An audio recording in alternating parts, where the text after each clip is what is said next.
अस्सलाम वालेकुम।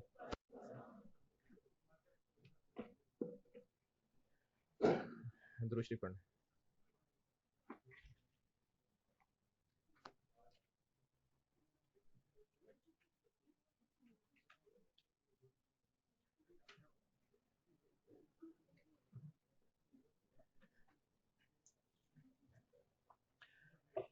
स्प्रिंग 17 पढ़ने करता हूँ।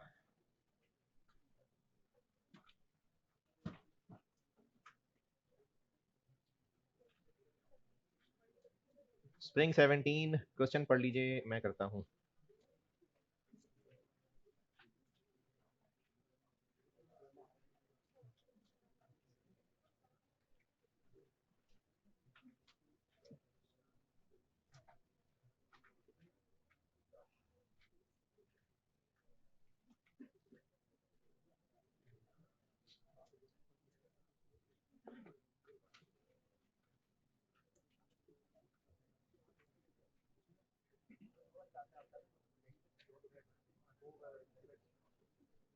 वेरिएबल ओ ए आर एक कल वाली क्लास में पूछना है, अभी 90 में ना पूछो। अच्छा, मैंने उस दिन वो जो ईओक्यू का फार्मूला बताया था और फिर आपको एक चीज कही थी कि मैं मेनली नॉलेज के लिए बता रहा हूँ, काफी सारा कुछ लिखने को कहा था। ऑनलाइन के किसी स्टूडेंट के सवाल से मुझे लगता है कि ना आप लोग ना सही तरह सुनते हैं ना लिखते हैं। मैं दोबारा बता देता हूँ।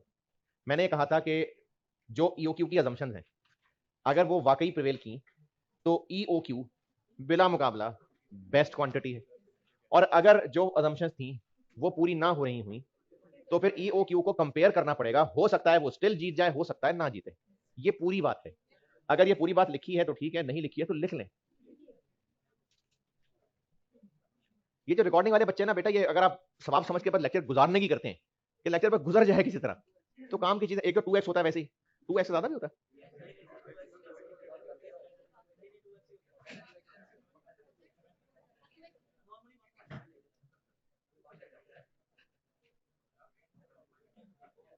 क्या हो गया? मेरी स्पीड क्या है समझ नहीं आ रही। मैं ज्यादा तेज बोलता हूँ वैसे, बहुत स्लो बोलता हूँ।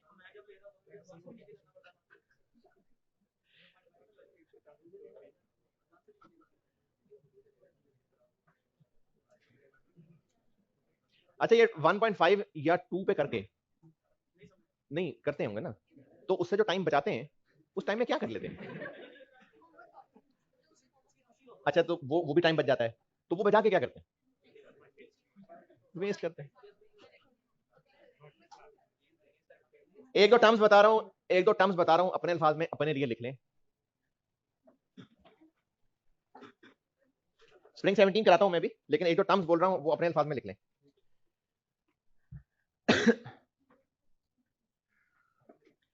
जब हम सप्लायर से कोई प्रोडक्ट खरीदते हैं और वो हमें जो प्राइस बता रहा है, वो कह रहा है कि यहीं पे आके मेरी दुकान पे आओ, चीज खरीद के ले जाओ, तो उस प्राइस को कहते हैं x works price. X works.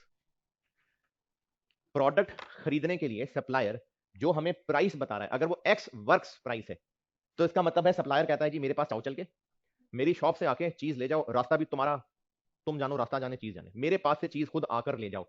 अब जो सप्लायर ने प्राइस बताई है उसको कहते हैं एक्स वर्क्स प्राइस।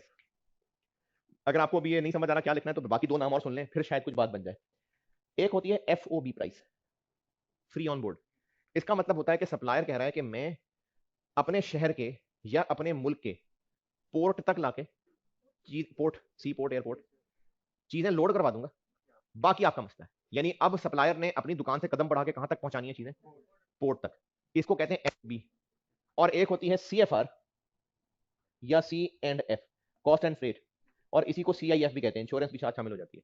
इसका मतलब होता है कस्टमर चीजें, सप्लायर हमें चीजें हमारे यहाँ पहुंचा कर जाएगा, रास्ता भी उसी की जिम्मेदारी है।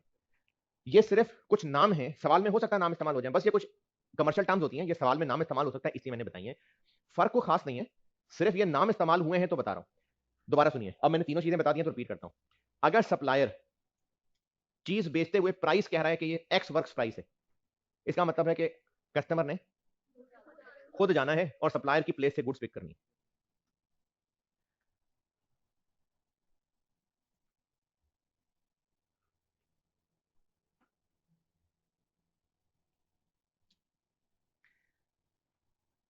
FOB प्राइस का मतलब है फ्री ऑन बोर्ड, के सप्लायर अपने इलाके की सारी गलियां गुजार के पोर्ट तक गुड्स पहुंचाकर उनको लोड करवा देगा।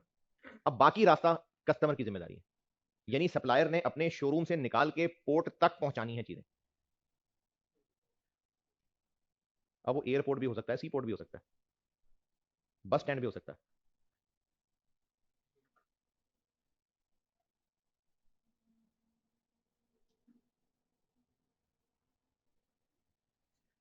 है ये सारी परचेज प्राइस ही, बस सिर्फ ये नाम है जो इस्तेमाल हुए होते हैं, तो ये नाम बता रहा हूं बस। और CFR होता है कॉस्ट एंड फ्रेट, कि सप्लायर कस्टमर को चीज को डिलीवर करेगा। जी पानी का गिलास है। हाँ हाँ, नहीं नहीं, ऑर्डर चीज पैसे फाइनल होते हैं तो ऑर्डर प्लेस होता है। चलें ठीक है, स्प्रिंग 17 पे आ जाए, पढ़ लीजिए, मैं करता हूँ। एरोमा हर्ब्स के नाम से सवाल है मेरी बुक में, क्वेश्चन 11, पढ़ लीजिए, मैं करता हूँ।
इसमें रिक्वायर्ड क्या है, एक तो EOQ है, ठीक है, और पार्ट बी, अगर हम EOQ पे चले जाएं तो कितनी सेविंग होगी, तो कैसे कैलकुलेट करेंगे, एग्जिस्टिंग और EOQ।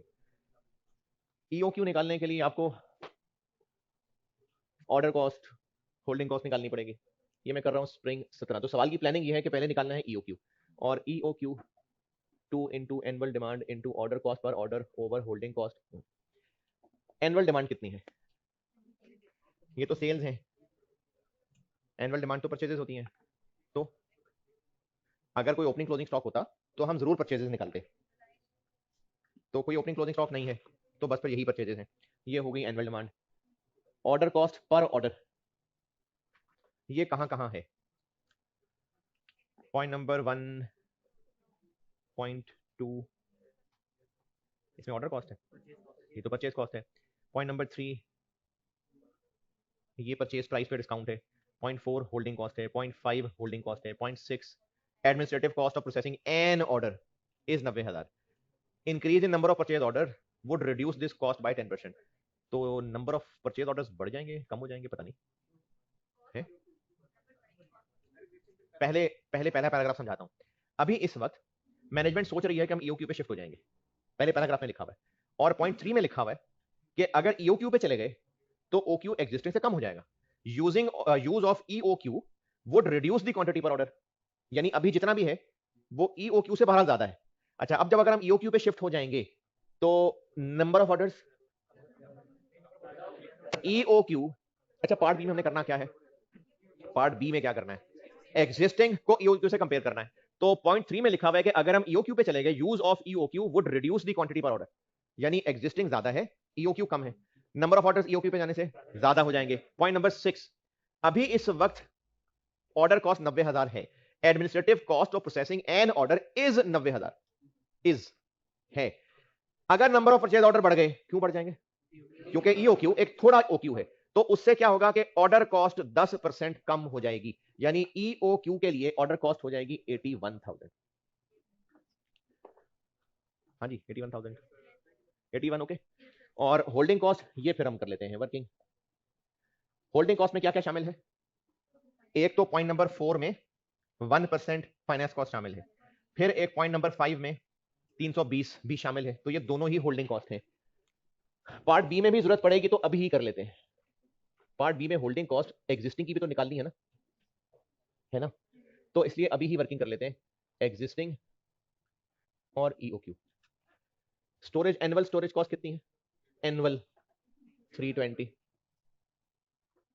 और इसके अलावा finance cost 1% of purchase price, तो परचेज प्राइस डालते हैं। पॉइंट नंबर 1 या पॉइंट नंबर 2, 1260 रुपए या 900 रुपए? तो 1260 क्या है? वो तो सेल प्राइस है, वो हमारे यहाँ किसी काम की नहीं है। पॉइंट नंबर 2 अगर तो क्लिक कर गया तो आप ऐसे कर लेंगे, नहीं क्लिक किया तो चलो 2-3 मिनट बाद मैं कर दूंगा। पॉइंट नंबर 2 गौर से पढ़ें, पॉइंट नंबर 2 और पॉइंट नंबर 3, इन दोनों पे गौर करें और ये फिगर बता दें मुझे। करें ट्राई शाबाश। पॉइंट 2 और पॉइंट 1% किस पे लगाना है? परचेज कॉस्ट पे ना, तो ढूंढे पॉइंट नंबर 2 और 3 पढ़ के कि इधर परचेज कॉस्ट कितनी और इधर कितनी, ढूंढने बेटे, ट्राई करें। अच्छा 1% लगाना है कि 12% लगाना है? 12%, 1% पर मंथ है, तो 12% लगाना है, तो परचेज कॉस्ट ढूंढे जरा।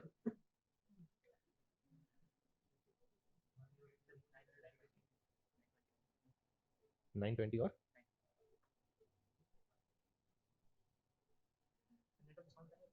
ये तो आपने सोचना है 1104 और अच्छा।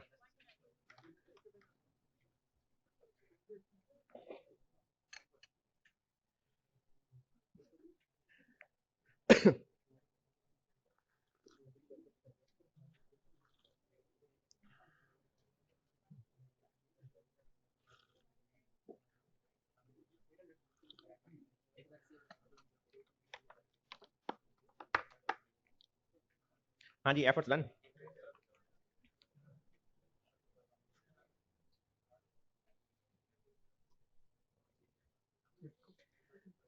सप्लायर जो हमें प्राइस बताता है उसमें डिस्काउंट माइनस करते हैं, फिर हम उससे वो चीज खरीदते हैं, और जब एक बार चीज खरीद लेते हैं उसके ऊपर हम ड्यूटी पे करते हैं। कितनी? 20%। आपको एग्जिस्टिंग जो 900 रुपए बताई गई है वो ये है कि ये वो डिस्काउंट के बाद है। कैसे पता? लिखा हुआ है आफ्टर डिस्काउंट। तो अब ये जो डिस्काउंट के बाद है ये 900 है इधर, और इस पे 20% ड्यूटी लगाएं तो 1080। अगर हम ईओक्यू पे चले गए, यानी ओक्यू कम हो गया बढ़ गया? ओक्यू कम हो जाएगा, सप्लायर नाराज हो जाएगा। तो जो अभी 10% डिस्काउंट दिया करता है, किसका? 8। जिसका 10 होता है, 900 का नहीं, जिसका वो 10 देता है उसका अब वो 8 देगा, 900 पे मजीद 8 नहीं होगा। तो पहले हमें यहां से उल्टा जाना पड़ेगा, यहां फिर 1000 से नीचे 920, क्योंकि 8% 900 पे नहीं लगाएंगे, 900 10% डिस्काउंट के बाद था, अब 10 की जगह 8 होगा, यहां से आगे 20%, 18।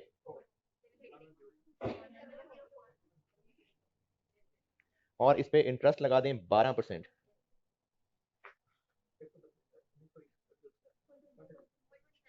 इधर 129.6, तो 129.6 और 132.48, ये 12% ना किसी को समझ आया? 452.48।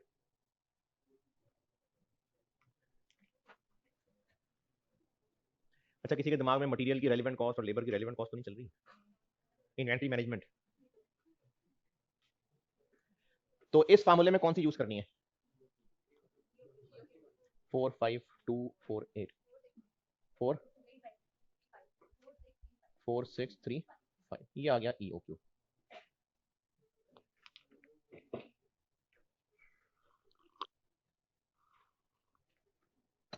अच्छा वो जो पिछली क्लास में स्प्रिंग 20 किया था ना, उसमें जो पीछे सोल्यूशन है, अगर किसी ने कैलकुलेशन की हो तो उससे फर्क आ रहा है। वो सिर्फ इसलिए हो रहा है क्योंकि हम लगा देते हैं पूरा फार्मूला, तो उस सोल्यूशन के अंदर एक एक्स्ट्रा साइंस लगी हुई है कि आईकैप के सोल्यूशन में पहले नंबर ऑफ ऑर्डर्स निकाले गए हैं, उनको राउंड ऑफ किया गया है और फिर उसके ऊपर ऑर्डर कॉस्ट निकाली है।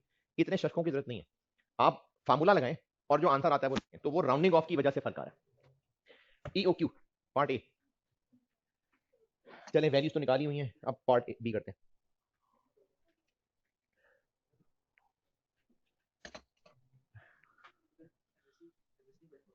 कहा, क्योंकि ईओक्यू के लिए ईओक्यू वाली लेंगे ना, ईओक्यू के फार्मूले के लिए ईओक्यू वाली लेंगे। अगर ये ईओक्यू वाली साइंस ना बताई होती तो बस जो एग्जिस्टिंग है वो ले लेते।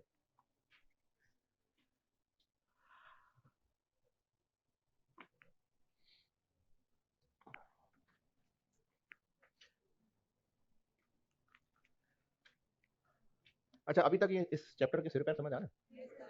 पक्की बात, आसान है मुझको। अच्छा अभी का एजेंडा ये है मेरा कि ये एक सवाल मैंने कराया, फिर एक आप अभी करेंगे, फिर एक मैं कराऊंगा, बस है। नहीं नहीं 8 साढ़े 8 क्यों हो जाएंगे, ये अभी आपने ऐसे एक सवाल आपने कर लेना है और ऐसे मैंने करवा देना है। Part B.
एग्जिस्टिंग ओक्यू क्या है,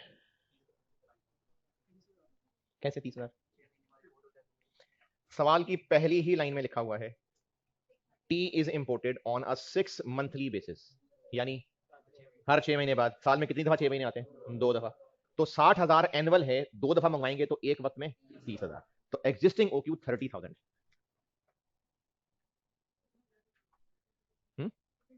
कोई बात नहीं। टोटल परचेज कॉस्ट इररिलेवेंट है, ये 1080 है, वो 1104 है, तो इररिलेवेंट कैसे होगी? हाँ जी, 60,000 इंटू 1104 और 60,000 इंटू 11, 1080, ये कितना बना? ये वाला 66,240,000 और ये 648,000,000। टोटल ऑर्डर कॉस्ट अभी इस वक्त एग्जिस्टिंग की ऑर्डर कॉस्ट है 90 और ईओक्यू की 81। तो ईओक्यू के लिए 81,000 इंटू 60, क्या कर रहा हूं मैं, एनुअल डिमांड ओवर, और एग्जिस्टिंग के लिए 90,000 इंटू 2। एग्जिस्टिंग अभी 2 ऑर्डर जाते हैं ना साल के, और ये नंबर ऑफ ऑर्डर्स ऐसे निकलेंगे। है ना, 8 1048 544 बस।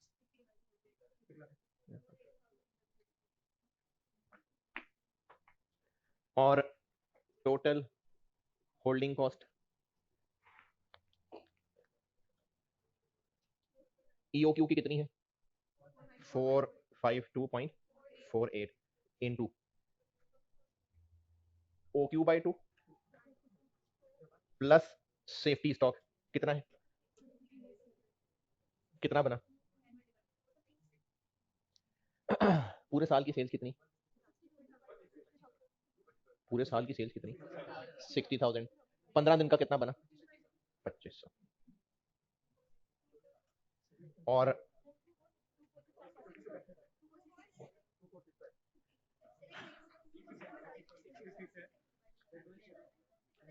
है ये 15/30 का है टोटल साल।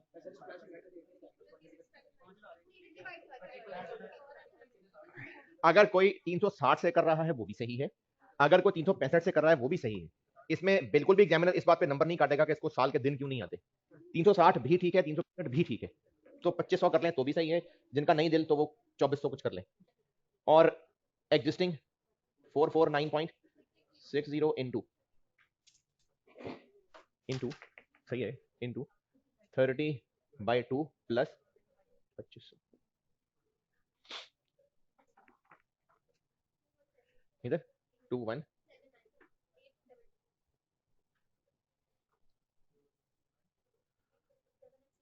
7,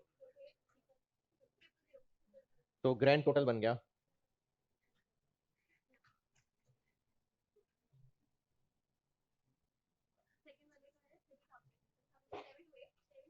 72848006946।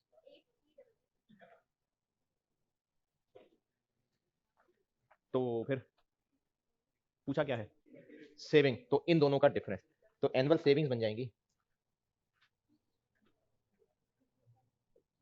जी 33793634।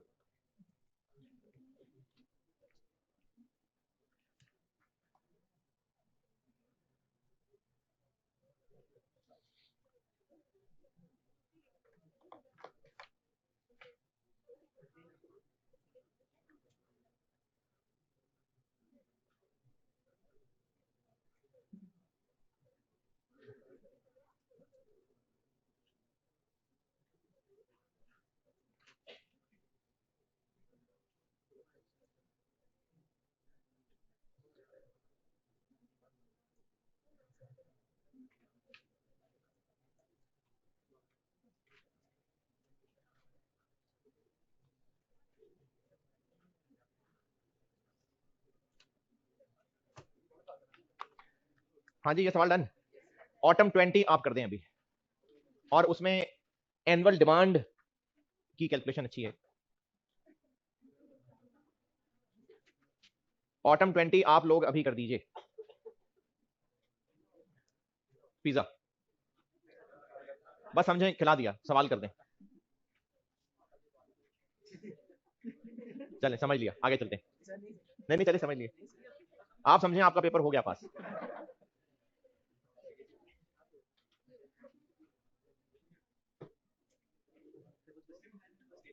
है फ्रस्ट्रेटेड लग रहा हूँ, फ्रस्ट्रेटेड, फ्रस्ट्रेटेड, अच्छा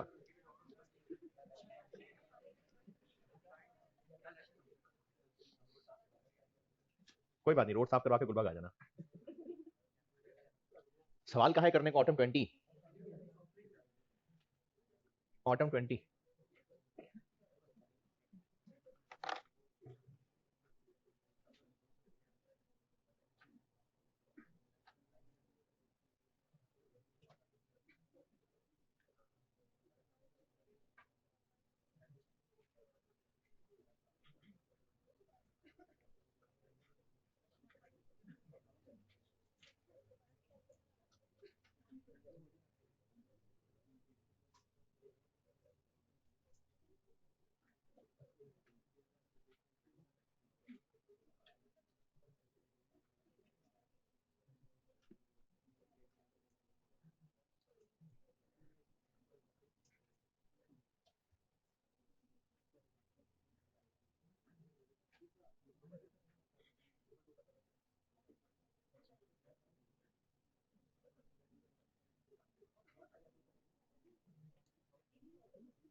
तो देख लो यार, चेक कर लो पीछे सोल्यूशन, इतनी जल्दी कर भी लिया।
ये जो लोग सवाल करते नजर नहीं आ रहे हैं तो क्लास में भी ना आते यार।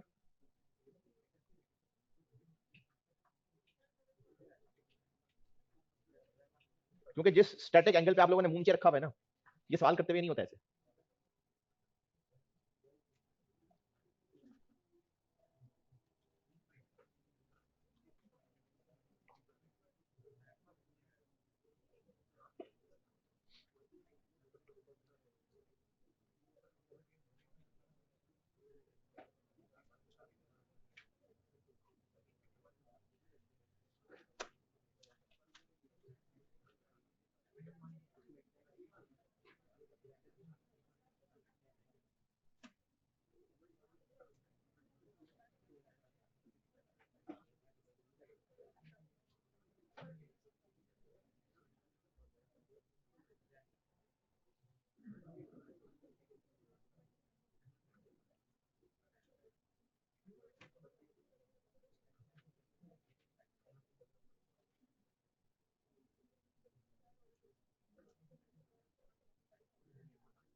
इतनी देर में हो जाना चाहिए था वैसे।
ज्यादा देर लगा दी यार, देख ले सोल्यूशन।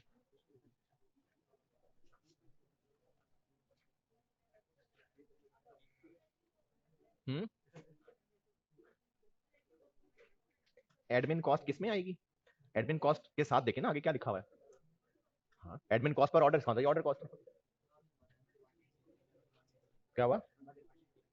मैंने क्या कहा था?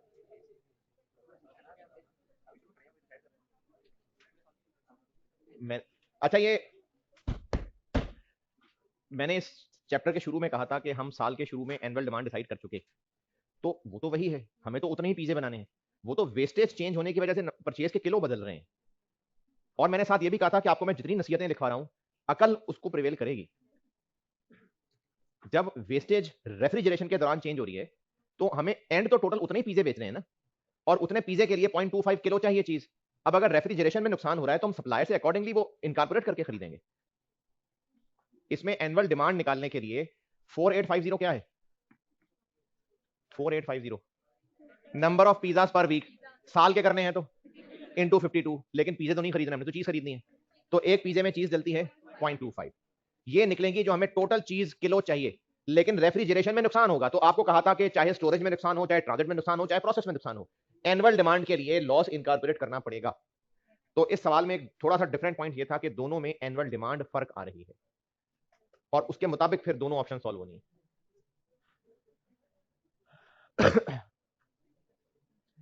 जिन्होंने जो भी हाथ पैर चलाए हैं किसी नतीजे पे पहुंचे या हिम्मत आते छोड़ बैठे?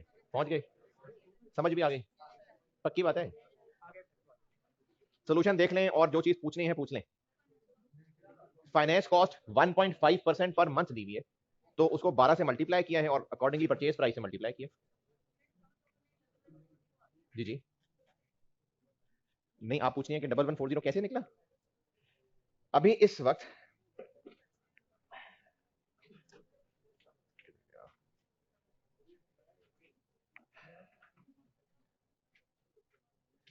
1200 रुपए पर केजी अभी की प्राइस है, और सप्लायर ने ऑफर किया है हमें 5% डिस्काउंट, तो 1200 को 5% कम कर लें, तो 1140 नहीं आएगा क्या?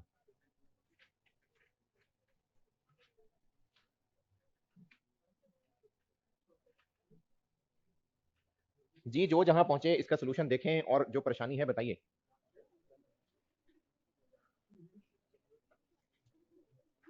हो सकता है ये रिकॉर्डिंग वाले बच्चों को ये 1.5 और 1.7 समझ ना आ रहा हो। अब तो खत्म होने वाली होगी कॉस्ट यार। 50% बढ़ाना है तो 1.5 से मल्टीप्लाई कर दिया, 75% बढ़ाना है तो 1.75 से मल्टीप्लाई कर दिया।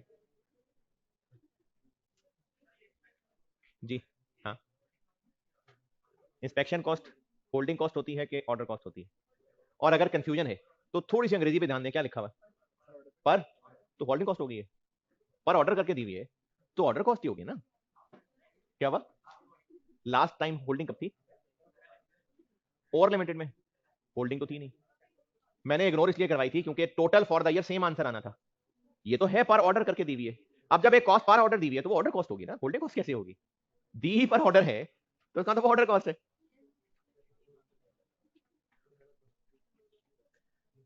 हाँ जी, जी, और एक सवाल करते हैं और, यार कितने थके हुए लोग हैं यार आप। जी, पर ईयर क्यों नहीं किया? जब आपको कोई होल्डिंग कॉस्ट, ये बाकी लोग भी सुनिए, जब आपको कोई होल्डिंग कॉस्ट बताई होती है पर यूनिट पर ईयर, तो वो पर ईयर है। और अगर कोई पर मंथ करके बताई हुई है तो इंटू 12 करना पड़ेगा। और अगर पर ईयर या पर मंथ या पर क्वार्टर नहीं बताई हुई तो पर मंथ अज्यूम कर लें, पर ईयर ही होगी। और इस सवाल में बताइए क्या पूछना है।